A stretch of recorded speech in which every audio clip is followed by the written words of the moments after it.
today's vlog is magluluto tayo ng garlic buttered shrimp. Ayan, it's my first time to cook this recipe. So tara mga palalab, samahan niyo ako. Hugasan po muna natin ang ating hipon. Ayan. Palalab, tinanggalan ko na siya nung parang yung parang balahibo dito. Yun.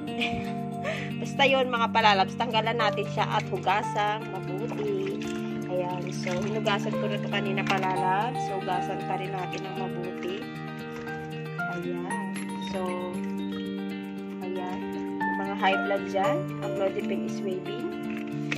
Ayan, palalabs, hugas na. Ihanda na natin ang ating mga ingredients. Ayan, mga palalabs, for today's vlogs, magluluto ako ngayon na, hulaan nyo, garlic buttered shrimp. Ayan ang ating ingredients. Butter, ketchup, onion, garlic, and of course, ang ating shrimp. Ayan mga palalabs. Ayan mga palalabs. So, naglagay na po tayo ng ating butter sa ating kawali para po sa ating pag-saute ng ating garlic buttered shrimp. Ayan, tunawin lang po natin ang butter. Gaya ng pagtunaw na pagmamahal mo sa kanya. Oh my God, tunaw na tunaw. Ayan, tunawin natin ang butter. Samahin ng apoy. Ayan, mga palalabs. Ang tagal. And then, ilagay na po natin ang ating garlic.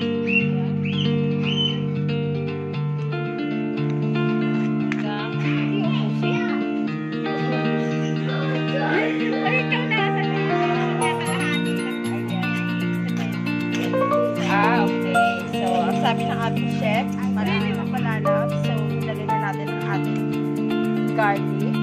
Kalahati lang siya palalabs. So, hindi inubos kasi igisa natin siya sa shrimp. And then, yung kalahati para sa ating sauce. Ayan. So, ilalagay na natin ang ating onion. So, half lang din po mga palalabs. Magtitira tayo ng half.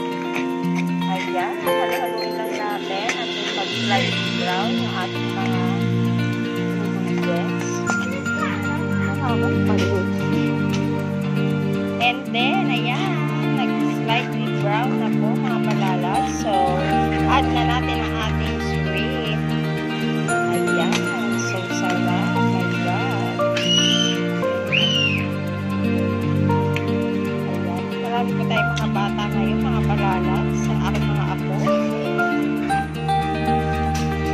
Ayan, haluin lang po natin sa palalabs hanggang sa mag-red na yung ating shrimp. Ayan, after 2 minutes, mga palalabs, nag-orange na ang ating shrimp. So, i-set aside na po muna natin yan and then magigisa tayo para sa ating sauce. Ayan. Set aside. Ilagay muna natin sa ating plato. And then, sa same pan, mga palalabs, painitin ulit natin at mag-a-add ulit tayo ng butter. Ayan, tunawin ulit natin ang butter.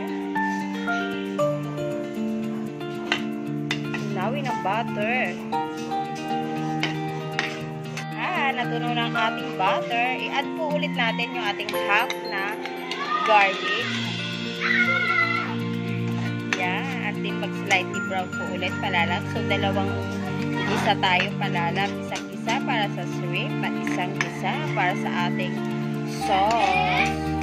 And then, add na po natin ang ating onion. Half ng onion na natira po kanina. Ayan. Sarap palalabs na amoy, diba? Ito na may sauce. Ayan. Bango-bango mga palalabs. Oh my God. Tandaan nyo na po ang inyong mga kanin dyan.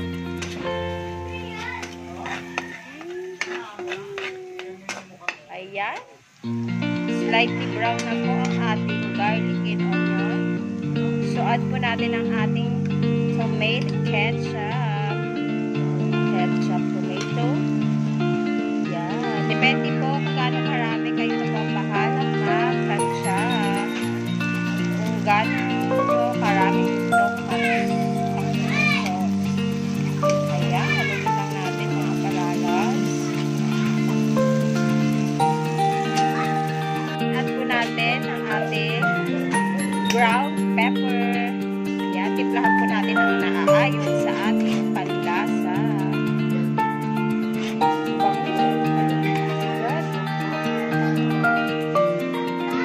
Halo-halo. The sauce is so sticky. Ayan, luto na ang ating sauce. I-add na po natin ang ating sinet aside na shrimp, sauteed shrimp.